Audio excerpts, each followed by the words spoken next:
Hi, this is Ronald Corpus Official. I have the heart and advocacy of campaigning of rabies awareness.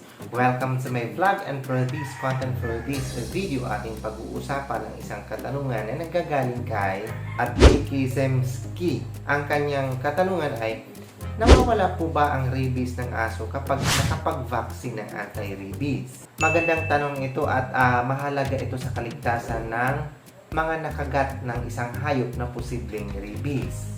Kung ang isang tao ay nakagat ng isang hayop na may rabies at siya ay agad na bakunahan, kumpleto ang post-exposure ng prophylaxis o tinatawag na PEP, kasama na ang anti-rabies vaccine at rabies immunoglobulin kung kinakailangan, maiiwasan ang pagkakaroon ng rabies.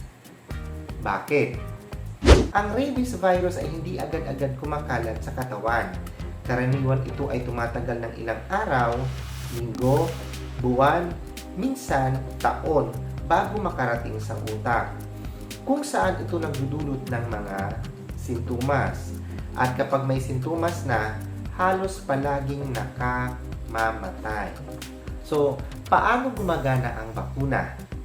Una, anti-rabies vaccine o tinatawag na ARV. Nagbibigay ito ng protection sa immune system para labanan ang rabies virus bago ito makarating sa utak. Number 2, rabies immunoglobulin o tinatawag na RI.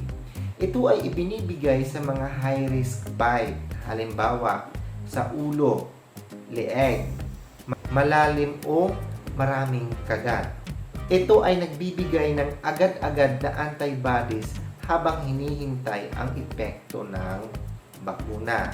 Kaya ang kasagutan na nanggagaling sa katanungan kay Beksinski. So, ang kanyang katanungan ay, nawawala po ba ang rabies ng aso kapag nakapag-vaccine ng anti-rabies? Ang kasagutan ay, oo. Kung agad na nabakunahan ng tama at may rig kung kailangan, maiiwasan ng katawan ang pagkalat ng rabies at hindi ito makakapasok sa central nervous system. Sa madaling salita, hindi na magkakaroon ng rabies ang tao. So, mahalagang tandaan natin na ang tinatawag na PEP o post-exposure prophylaxis o yung pagpapabakuna po ng anti-rabies vaccine, ito po ay gumagana lamang kung ikaw po ay wala pang sintomas ng rabies. Kapag may sintomas na ng rabies ang isang tao, katulad ng takot na po sa tubig, hirap ng lumunok ng tubig, o hindi na makalunok ng tubig, wala na po itong lunas. So, yun lang. So, sana na nakatulong tong ating content na to sa katanungan na galing kay Becky Zemski. So, thank you. Shout out po sa iyo, sir. And maraming thank you din po sa lahat po ng subaybay ng ating YouTube channel. Again, this is Ronald Corpus Official. I have the heart and advocacy of campaigning of rabies awareness. Kung kayo po ay nakagat ng hayop na posibleng may rabies, katulad ng aso, pusa, so agad po kayong pumunta sa pinakamalapit na Animal Bite Center o hospital. Agad ipakonsulta at magtanong at para po mabigyan po kayo ng karampatang lunas.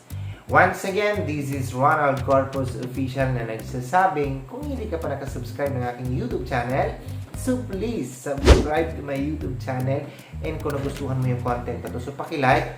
Ito po ay karapat dapat i-share. So i-share po natin para po sa kaalaman nating lahat, and mag-leave po kayo comment any suggestion, opinion for the next vlog or additional information about this content sa katanungan ng gagaling kay Becky Zemski, na kung saan ang kanyang tinatanong, nawawala po ba ang isang rabies ng isang aso kapag nakapag anti-rabies o nakapag-vaccine po ng anti-rabies? So don't hesitate to leave a comment, at pinaka-importante mga ka-official is huwag niyong kalimutan i-click ang aking notification bell para updated kayo sa lahat ng video na gagawin ko dito sa YouTube. Nagpapasalamat din po ako ng buong-buo sa inyong walang sawang suporta ng aking YouTube channel. I love you all, and bye-bye.